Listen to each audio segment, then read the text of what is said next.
She traveled to many different places to make people aware of the nationalism and social welfare by delivering speeches between 1915 to 1918. Later, in 1917, she was accompanied by her colleague Annie Besant. She was also helpful in the establishment of Women's Indian Association in 1970. Nehru presided over the annual session of Indian National Congress in Kanpur. She also presided over the East African Indian Congress 1929 session in South Africa. She was the one who got arrested among the other Congress leaders for participating in Salt March. She observed the mistreatment of women in governmental and legislative entities.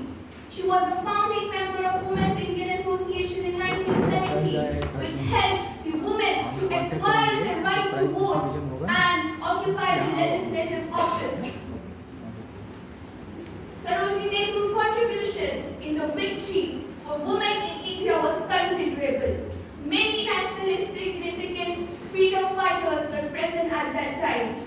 These two movements shook the pillars of the British rule, even though she continued to fight for the independence of her country.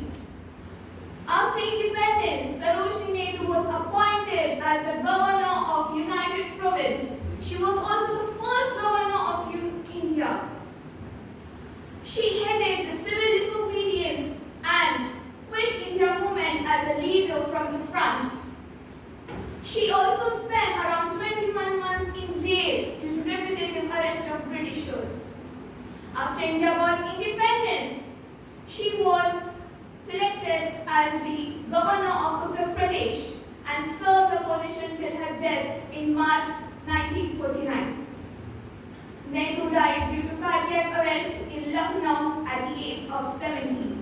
She was a lady full of intellectual, courageous, energy, sweet, with a charming personality.